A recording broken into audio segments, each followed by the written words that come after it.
Martineau. Le préféré du règne animal. Bonjour, les petits lapins. Petit lapin, petit lapin. Alors, t'as écouté un débat, Marc Boilard. Moi aussi, je peux faire Pas obligé d'attendre. Alors, t'as écouté un débat sur la radio française. Hier et ce matin. Tu m'as envoyé ça. Oui. Un débat sur est-ce que les Français sont des glandeux. Oui, des branleurs, Des selon... branleurs. Oui. Et là, c'était rien du monde qui s'engueulait. Tu sais, quand on dit ils savent débattre, les Français, là, ce que tu m'as envoyé, OK. c'est une foire dans la pointe. Tout le monde parlait en même temps. Mais ça fait parler depuis hier. C'est pour ça que je te dis que c'est spectaculaire. Mais non, mais s'engueulait, il n'y avait rien à comprendre. Alors, quand tu le réécoutes, tu finis par le comprendre. Okay. Puis tout ce que je vais te dire, je vais te raconter ce qui s'est dit hier. Après ça, il y a eu une prise 2 ce matin. Donc, moi, j'écoute ça avec 5 heures de délai sur YouTube, là. Okay.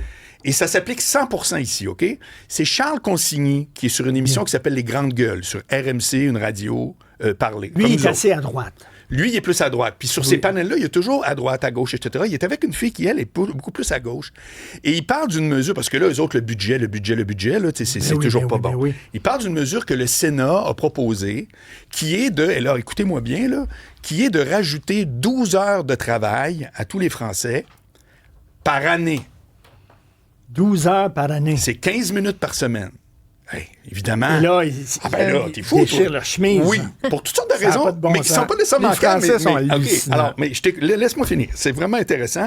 Et là, à un moment donné, elle, avocate, comme lui, plus à gauche, commence à dire « Ouais, mais là, l'affaire, c'est que là, on demande 15 minutes à l'affaire. » Et il part, le consigné, tu sais. Puis c'est comme c'est épouvantable. Tu vois pas le réel.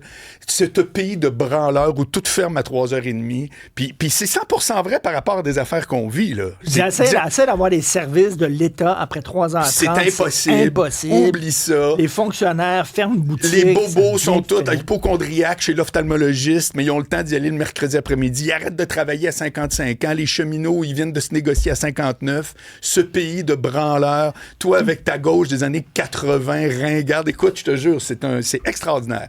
Et ce matin, François Ruffin, je suis convaincu que tu le connais, un ancien de la France Insoumise, très populaire à gauche, un élu, a dit « Moi, je veux répondre à ça ». Et il a amené des propos hyper intéressants en disant « C'est pas faux ce que tu dis, mais tu parles à une clientèle de Français et de Québécois. Tu parles pas à la caissière du Dollarama. Tu parles pas à la fille monoparentale qui a 2 jobs parce qu'elle n'y arrive pas. Tu parles pas à l'infirmier auxiliaire. Tu comprends? Tu parles à une clientèle qui fait un peu ou du cash puis qui trouve que c'est le Grand Canyon entre ce que je fais puis ce qui me reste. Et c'est vrai.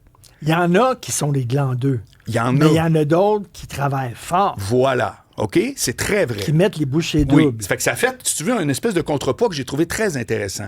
Mais c'est pas la France qui c'est un pays de glandeux. Il y a des glandeux, mais des glandeux ici aussi. Ben, c'est pour ça que je te dis. Moi, je ramène tout ici. Là. Ça, c'était juste l'amorce. Ici, on pourrait avoir exactement le même discours. La SAQ qui ferme à 5 heures le samedi soir. Le samedi soir, ferme à 5 heures. Oui. La plupart des gens reçoivent à la maison. Non, mais ils réussissent à être en grève. Ils réussissent à être en grève. Ben oui. Ils réussissent à être en grève. Ben oui. Tu comprends? Bon. Qu'est-ce qui démarque ces deux populations-là quand tu y penses? C'est quoi la ligne de démarcation? La première qui nous vient en tête, c'est travailler pour le gouvernement ou pas. Mais c'est pas assez précis. Oui. C'est le fonds de pension. C'est ça la vraie différence. C'est une époque qu'on vit encore où quelqu'un à 55 ans peut arrêter de travailler puis être indexé avec une pension jusqu'à temps qu'il meurt à 92. Je vais faire mon petit move. Tu les vois, ces gens-là, les jeunes retraités, pépés, faire de la marche rapide. Voilà. Comprends-tu? Ils ont le temps. Et moi, jamais... Au parc La Fontaine. Oui. Jamais, Richard, Steph, jamais je vais chialer contre ça parce qu'ils ont fait un contrat quand ils étaient dans leur jeune vingtaine. Ils l'ont pas volé. Zéro. C'est l'entente qu'ils ont signée. Mais c'est la seule génération qui va avoir connu ça. Francis Gosselin me disait, c'est la seule génération qui va avoir connu ça à prestation déterminée. C'est-à-dire, si la bourse chute, tu continues à recevoir ton chèque, toc, aux 2 semaines, pouf, il rentre. Exact. Jusqu'à la fin de tes jours, alors moi, ça n'existera plus. C'est ça ma question. C'est terminé. Ça. Autant, jamais je remettrai en question une entente dûment signée de quel corps que ce soit, mais on a-tu encore les moyens? Puis encore là, je ne suis pas économiste. Francis est encore bien mieux placé que moi. Mais est-ce qu'on a les moyens de faire en sorte que quelqu'un... Attends un peu, 55 ans aujourd'hui, c'est pas 55 ans quand on installait le chemin de fer à travers le Canada. 55 ans, puis là, on paye à rien faire jusqu'à 95. Ben, c'est Donc, la on paye première pendant affaire. 40 ans Mais tu sais que à rien faire. c'est plus longtemps retraité qu'actif. Moi, C'est je pas une te blague, pose- là, ça existe. Là. Moi, je te pose la question, quel est le pourcentage du budget de Radio-Canada qui ne va qu'au fonds de pension des retraités? Je ne sais pas. Je serais curieux. Excellente question. Je serais curieux. Tu vois, c'est des questions qui ont... Ça doit être tout à fait- énorme. Bien, sûrement. Parce qu'à un moment donné, tu fais carrière là, puis ah ouais, donc puis là, on parle pas, tu sais, très juste titre, tu disais que les cheminots aujourd'hui qui conduisent des trains ultramodernes sont pas en train de mettre du charbon dans la Il locomotive. appuie sur un bouton, puis il s'assoit, Bon. puis il lit le journal. Exact. C'est ça, Fait- un cheminot, oui. là.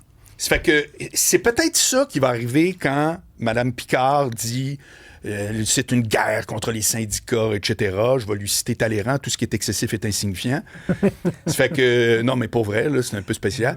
Mais c'est peut-être ça qui va arriver. C'est peut-être qu'il y a une grande portion de la population qui va dire, écoutez, nous autres, là, les syndicats, on n'a rien contre ça, ça sert à quelque chose, mais...